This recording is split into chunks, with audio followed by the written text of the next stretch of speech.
what's the use of two strong legs if you only run away? And what use is the finest voice when you've nothing good to say? What good is strength and muscle if you only push and shove? And what's the use of two good ears when you can't hear those you love? It's not just what you're born with, it's what you choose to bear. And it's not how big your share is, but how much you can share. And it's not the fights you dreamed of, but those you really fought. It's not what you've been given, it's what you do with what you've got. Yeah, it's not just what you're born with, it's what you choose to bear. And it's not how big your share is, but how much you can share. And it's not the fights you dreamed of, but those you really fought. It's not what you've been given, it's what you do with what you've got.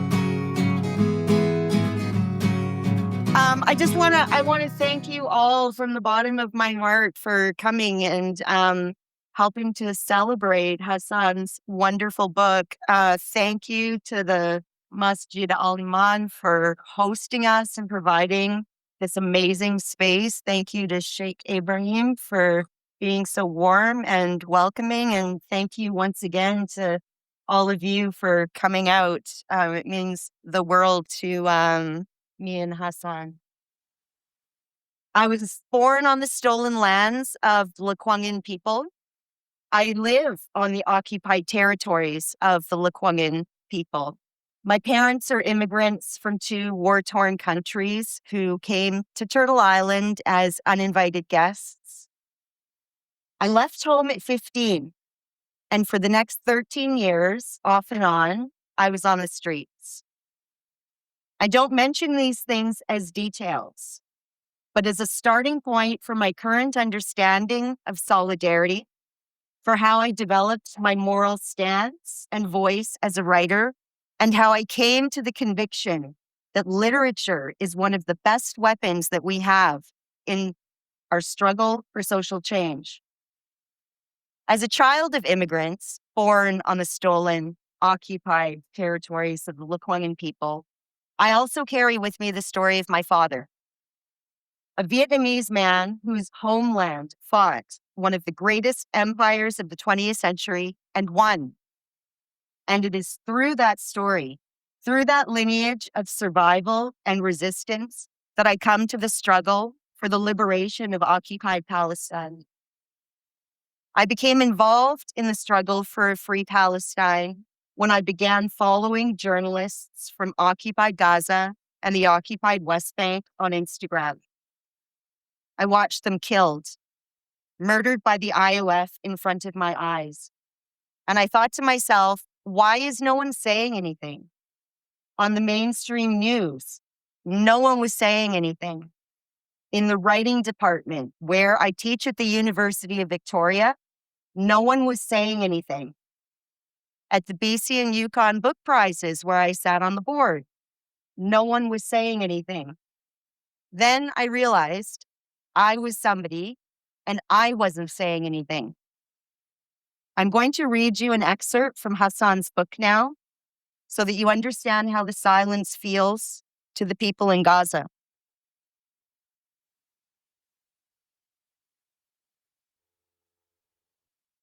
While the world celebrates with fireworks, colors of joy lighting up city skies and bringing laughter, the sky above Gaza is black with the smoke of bombs.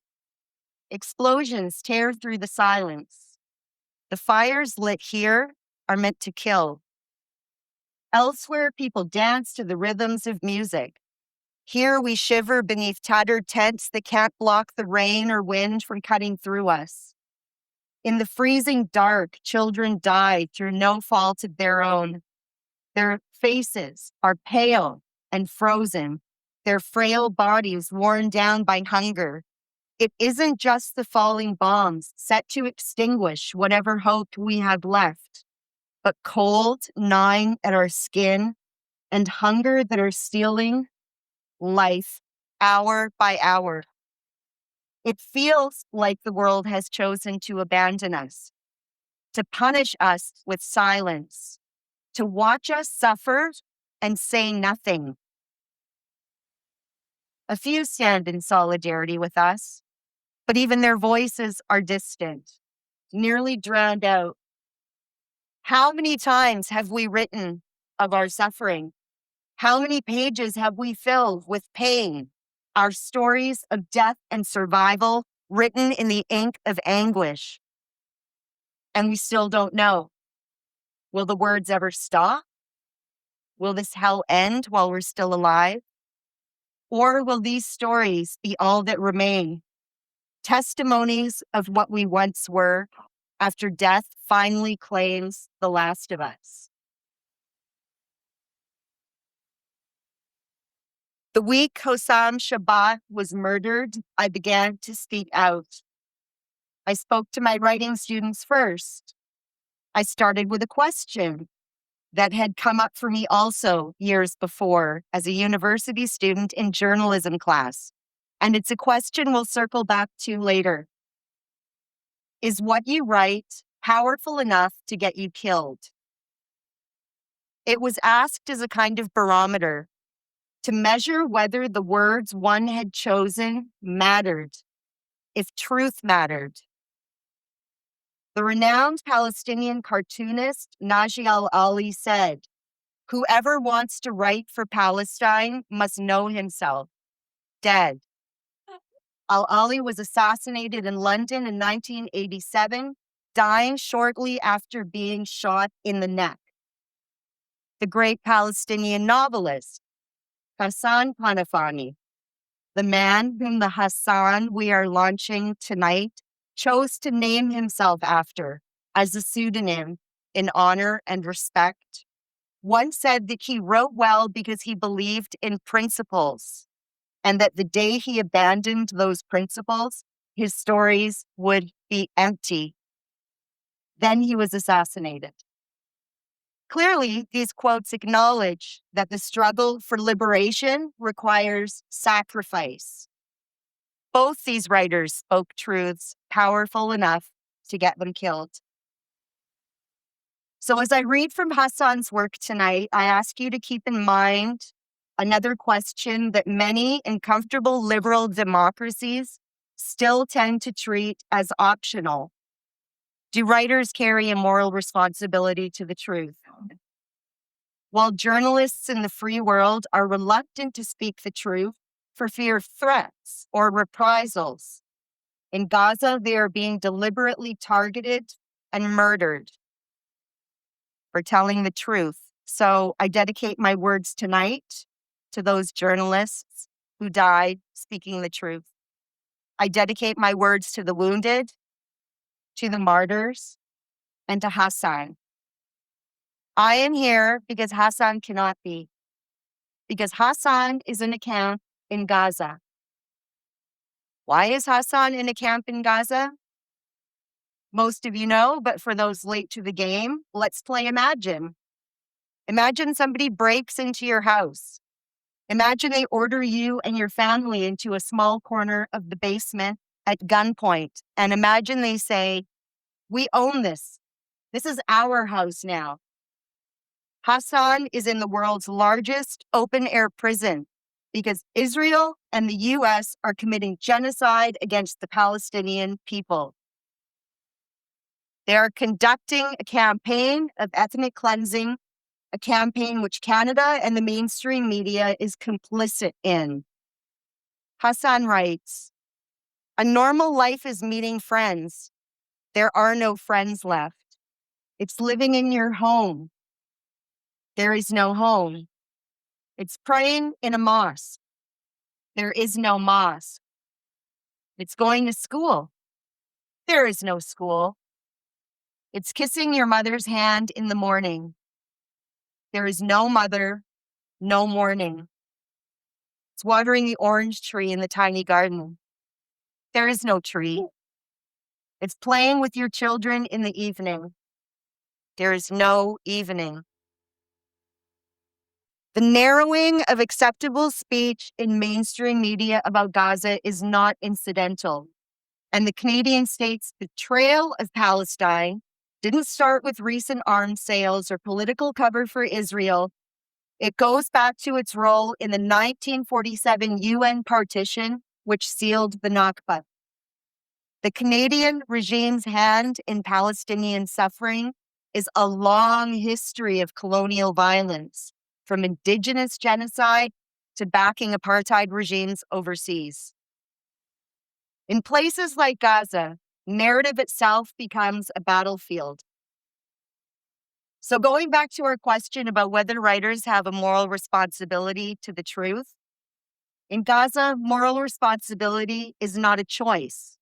It is a burden imposed by the weight of bombardment. Hassan's Pizza Before We Die comes from a place where the question is no longer theoretical. So, what does morality mean when the writer you are launching is under siege? Indeed, as the martyr Kanafani said, everything can be taken from a human being: home, land, family, but there is one thing that cannot be stolen: the love that flows from a human heart toward a just cause, toward an unwavering conviction. This is the definition of Palestinian sumud, steadfastness. Let me read you a couple passages from Hassan's book in which survivors defy attempts to erase them.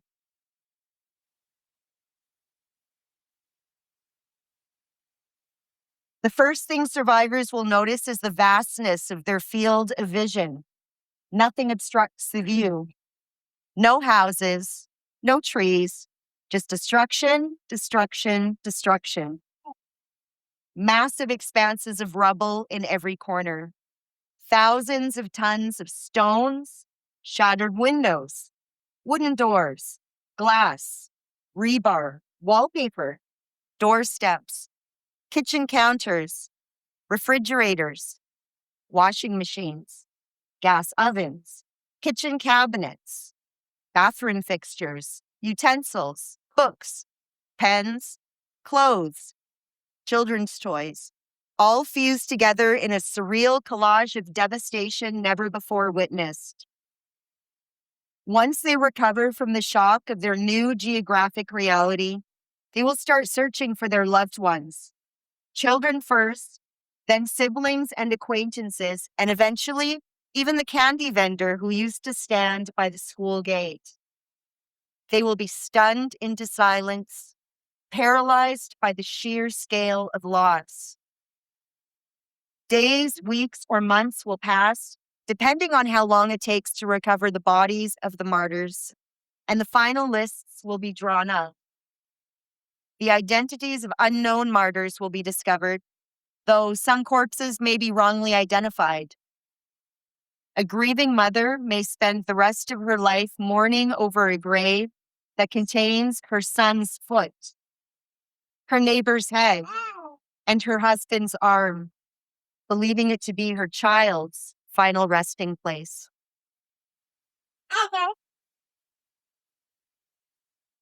The next entry that I'm going to read you is from January 2025, after the so-called ceasefire was declared, which, as we know, was violated by Israel thousands of times. Hassan writes, "The aggression ended today, or more accurately, a new phase of the aggression has commenced, one different from the previous form. The killing machine, overwhelmed with bodies, homes, streets, electrical poles, farmland, hospitals, and institutions, finally stops.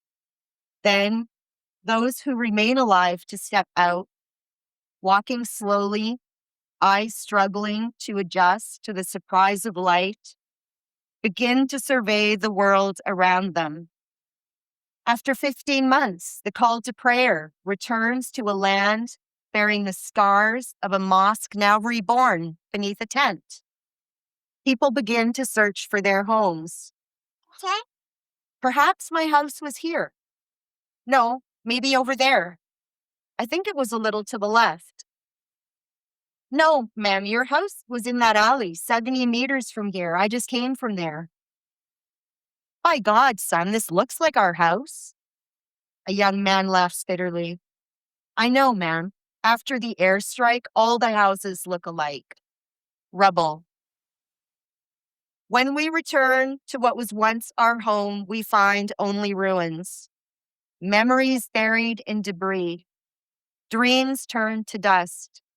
What was once a house is now a wound in the earth, a silent, broken reminder of everything we've lost. With no other shelter available, we have no choice but to clear a small piece of land beside our destroyed house. We remove the rubble with our own hands, preparing a place to set up a tent. This new reality is supposed to be temporary, but it might last longer than we expect. In Gaza, everyone knows at least one martyr, someone who was injured or whose home was destroyed, if not worse. We begin asking how our loved ones died, where they were when the house was bombed, mixing up stories in our mind. We recount tales, attributing an incident to the wrong person, only for someone else to correct us. No, it was Muhammad who was buried when the house collapsed. Ahmed was martyred before that. He couldn't see his way out because of his blindness. Tears flow, prayers are whispered. God suffices us, and he is the best disposer of affairs. And life, or what remains of it, goes on, halved, ordered, fragmented. The ceasefire has been declared, but the suffering continues in quiet, relentless ways that weigh on us each day. This war has never been just explosions and gunfire. It lives on in the silence, in the daily struggle that comes to define our lives. Time presses against us. Hunger gnaws at us. Exhaustion clings to our skin. But we have no choice. We endure. The suffering hasn't ended. It has only changed shape, taking on harsher, crueler forms. Each day brings a new struggle. And with every passing moment, we are reminded that rebuilding a life is far more difficult than simply declaring a ceasefire. Still, we hold on. We draw strength from hope, from the belief that tomorrow might be better, that no matter how many times we fall, we will rise again. We always have. This book did not come into my hands as a manuscript in the ordinary sense. It arrived as messages written between airstrikes, fragments drafted when electricity flickered by a man who gave himself 50-50 odds on seeing the next morning. I learned about Hassan on Canada Day. I had come to the lawn of the legislature because of an announcement at a recent rally. Health workers against genocide would be taking action. When I arrived, a corner of the grass had been set up with banners and signs. Many people wore scrubs or white coats, actual healthcare workers. I felt a little out of place, so I made a joke to someone nearby. I wasn't a doctor, but I had written a book from the point of view of one. From the crowd, someone said, "You're a writer?" He told me he had a friend in Gaza whose writing he was trying to distribute as a way to generate some income for him, and would I help? Given the urgency of the genocide his friend was living through, my plan was simple. Get the work into the strongest shape possible as quickly as possible. Then try to find a Canadian publisher willing to offer an advance. Together with another writer named Tom Cho, I brainstormed ways to monetize Hassan's work, which had begun as a series of Reddit posts. I knew it was a long shot, but it was the only way that I knew how to help. Tom said that he would connect me with his publisher, Arsenal Pulp Press. 3 days later, I sent the manuscript to Brian Lamb at Arsenal Pulp. 2 days after that, Brian accepted it for publication. From Reddit posts written under bombardment to a publishing contract in 3 weeks. And that is the speed of solidarity. Let me read you another excerpt to underline once again why Palestine needs our solidarity.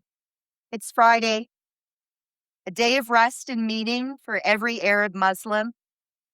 In Gaza, it's tradition in every Palestinian family to buy some kind of meat on Fridays, even if it's frozen. But today there is no meat, no vegetables, no fruit, Not even canned aid supplies like before, not even flour to make bread. The market lies silent as if everyone who once filled it has vanished. No stalls, no shops, no sellers, no traders, no shoppers. Only a few with scrap goods, things that neither satisfy hunger nor hold any real value, sold at prices so inflated no one can afford them. As I walk down the road, I see frail bodies everywhere, pale faces, skeletons shaped like people. I fear they might collapse at any moment.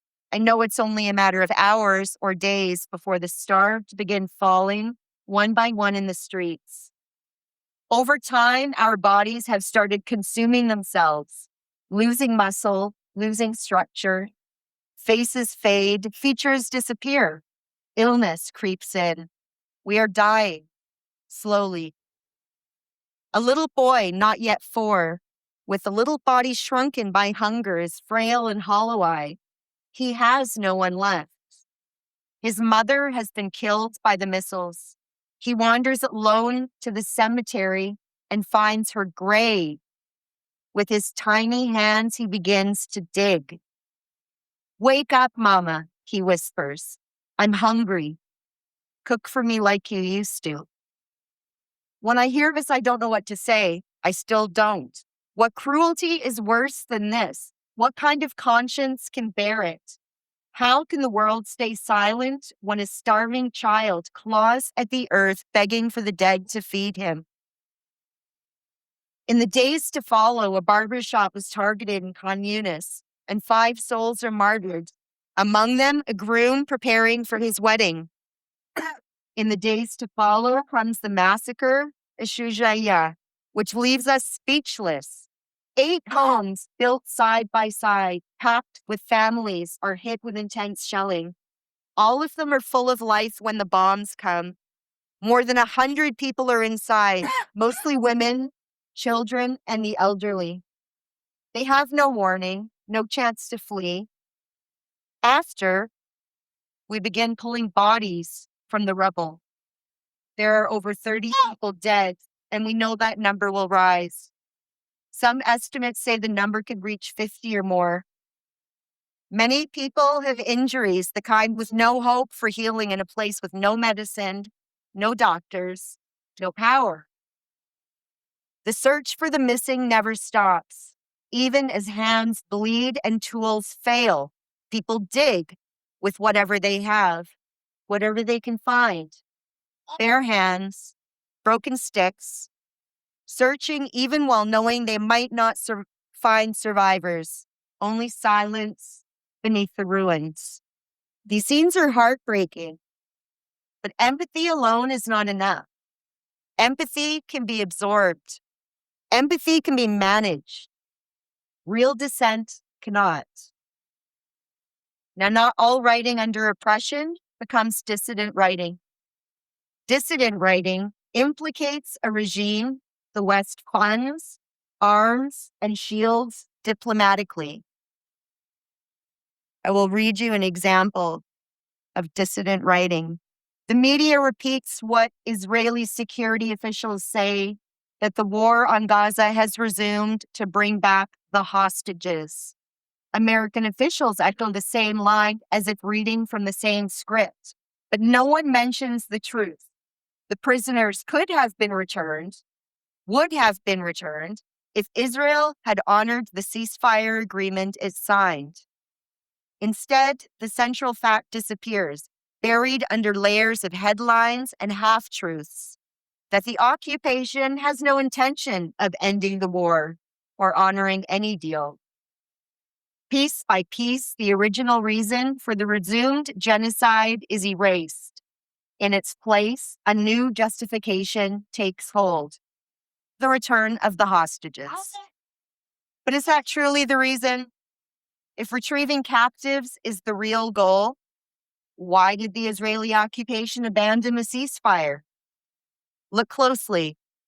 What the Israeli and American regimes are doing now is exactly what they would have done after a prisoner exchange. The only difference is the sequence.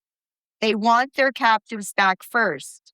And then, with no hostages left to complicate the narrative, they can resume the genocide unchallenged.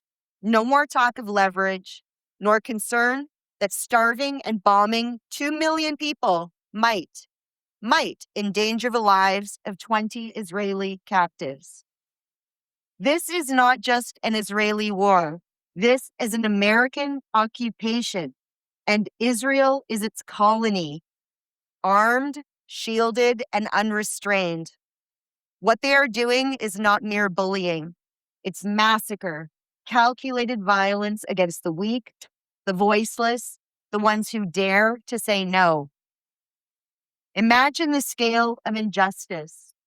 People killed, not for strategy, not even for revenge, but to satisfy the whims of a man like Ben-Gvir.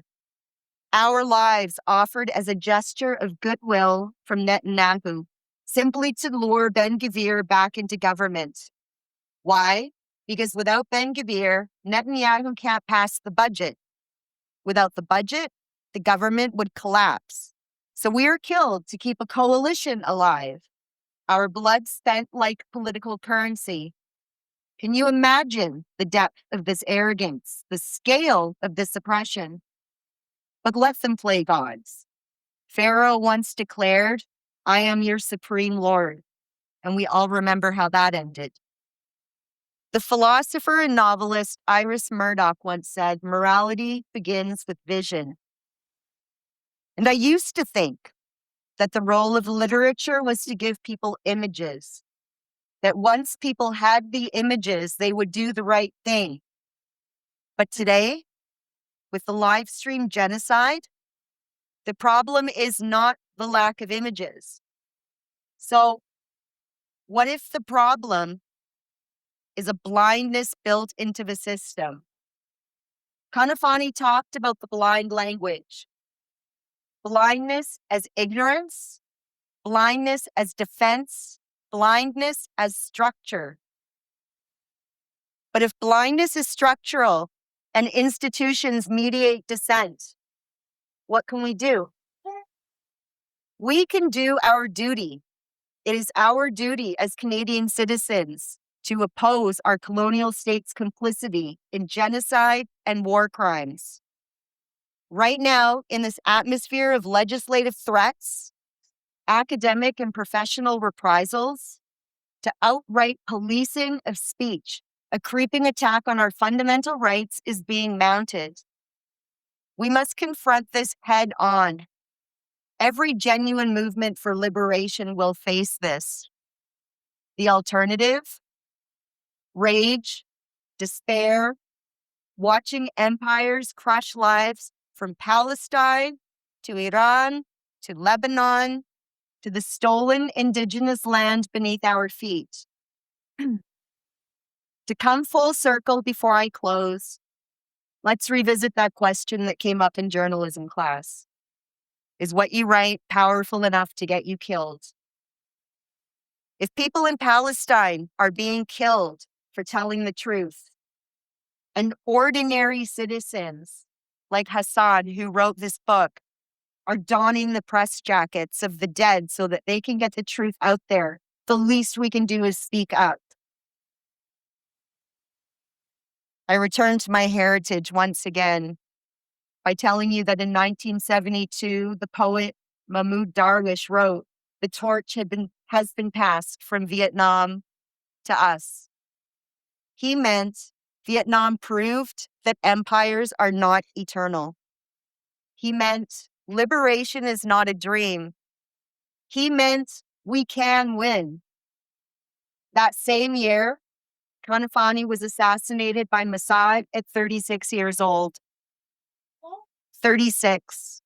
Yet he left an entire world of analysis and courage behind. And if he were alive today, he would see something unmistakable. The solidarity that once bound Vietnam and Palestine now binds Palestinian liberation, indigenous sovereignty, and the struggle against capitalism across the world. The torch is being passed to us. The least we can do is speak the truth of what's happening. And we must expect resistance. We must expect pushback. Everyone has a moral responsibility to the truth, not just writers. When we stand for Palestine, we must decide, will we settle for nothing or will we fight all the way? Because the answer shapes not just Palestine's fate, but ours. And I'll end with a reading from Hassan's book that offers a little bit of hope. In the ruins of this city, which finally breathes a sigh of relief after so much suffering, I stand staring at the sky, a sky slowly reclaiming its blueness, now that the smoke of war has faded and the heavy clouds have begun to clear.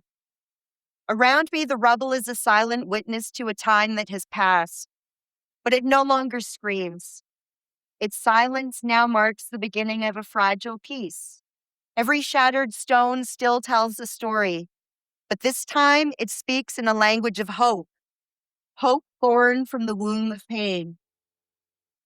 Inside me, a small spark begins to stir. The light isn't bright, but it's enough to guide my steps. I remember the faces of those I've lost, the promises I still carry like sacred whispers in my heart. I choose to carry them with me, not as an ending, but as a beginning. It's a strange feeling inside me, something between sorrow and comfort. I think of the ones who are gone, of their dreams left incomplete.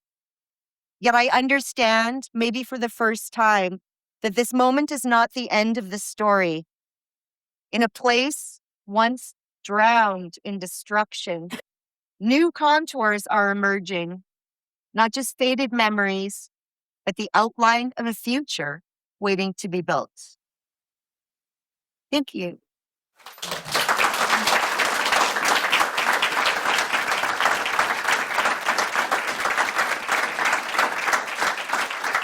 Jesus Christ came back today like you threatened he will.